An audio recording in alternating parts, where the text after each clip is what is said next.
ഇറാനെ ഏതു നിമിഷവും ആക്രമിക്കാനൊരുങ്ങി ഇസ്രായേലും അമേരിക്കയും അവസാന മുന്നൊരുക്കം നടത്തുമ്പോൾ ഇറാന് പരസ്യ പിന്തുണയുമായി രണ്ട് വമ്പൻ ശക്തികളോട് രംഗത്തെത്തിയിരിക്കുന്നു. അതിലൊന്ന് റഷ്യയും മറ്റൊന്ന് ചൈനയുമാണ്. റഷ്യയുടെ വിദേശകാര്യമന്ത്രി സെർജി ലാവ്റോസ് പറയുന്നത് ഇത് പ്രാദേശികമായ യുദ്ധമായി കാണാൻ കഴിയില്ല, ഇത് ആഗോളതലത്തിൽ തന്നെ വലിയ പ്രത്യാഘാതങ്ങൾ ഇസ്രായേലിനും അമേരിക്കയ്ക്കും നേരിടേണ്ടി വരും. കാരണം ഇറാന്റെ ഈ ആണവ പദ്ധതികളെല്ലാം തന്നെ ആണവോർജ ഏജൻസിയുടെ, അതായത് IAEAയുടെ നിയന്ത്രണത്തിന് കീഴിലാണ്.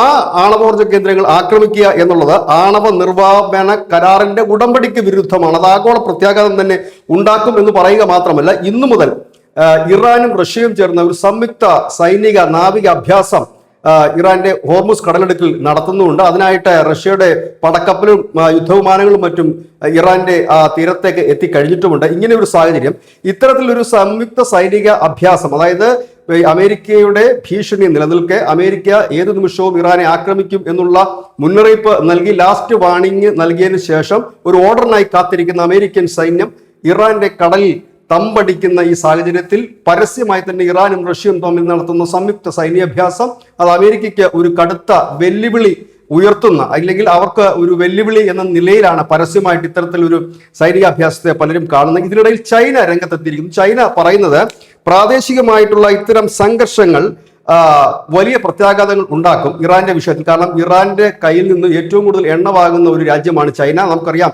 നേരത്തെ വെനുസലയിൽ നിന്ന് എണ്ണ വാങ്ങുന്നത് ട്രംപ് വെനുസല പിടിച്ചെടുത്തോടുകൂടി അതിന് അല്പം തടസ്സം നേരിട്ടിരുന്നു. ഈ അടുത്ത സമയത്ത് ഇറാനിൽ നിന്ന് ചൈനയിലേക്ക് പോവുകയായിരുന്ന എണ്ണ ടാങ്കറുകൾ, ഇസ്രായേലിന്റെയും അമേരിക്കയുടെയും ഒക്കെ കപ്പലുകൾ ആ എണ്ണ ടാങ്കറുകൾ തടയുന്ന ഒരു സാഹചര്യം മറ്റും ഉണ്ടായിരുന്നു. ഈ യുദ്ധം കൊടുമ്പിരി കൊള്ളുകയാണെങ്കിൽ അതുകൊണ്ട് ഏറ്റവും കൂടുതൽ ബുദ്ധിമുട്ട് അനുഭവിക്കാൻ പോകുന്ന ഒരു രാജ്യം ചൈനയാണ്. അതുകൊണ്ട് തന്നെയാണ് ചൈന രംഗത്തെത്തിയിരിക്കുന്നത്. ചൈന പറയുന്നത് ഇതിന്റെ പ്രത്യാഘാതം വളരെ വലുതായിരിക്കും, അതുകൊണ്ട് ചർച്ചകളിലൂടെ പരിഹരിക്കാൻ പറ്റുന്നതാണെങ്കിൽ ചെയ്യുക എന്നാണ്. ഇതോടുകൂടി തന്നെ ഇറാന് പ്രത്യക്ഷ പിന്തുണയുമായ റഷ്യയും ചൈനയും രംഗത്തെത്തിയിരിക്കുന്നു എന്നുള്ളത് തന്നെയാണ്.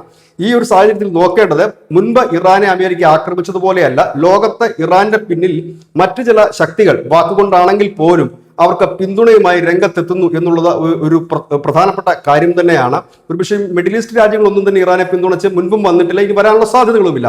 പക്ഷെ അതിനപ്പുറത്തേക്ക് റഷ്യ, ചൈന പോലുള്ള രാജ്യങ്ങൾ, ഇന്ത്യയുടെ മൗനം, ഇതെല്ലാം ഇറാന് നൽകുന്ന കരുത്ത് ചെറുതല്ല. ഒപ്പം തന്നെ അഫ്ഗാനിസ്ഥാൻ ഇതിനോടകം തന്നെ പറഞ്ഞു കഴിഞ്ഞിരിക്കുന്നു, ഇറാന് എല്ലാ സഹായങ്ങളും ഞങ്ങൾ നൽകുമെന്നും. News desk news India Malayalam.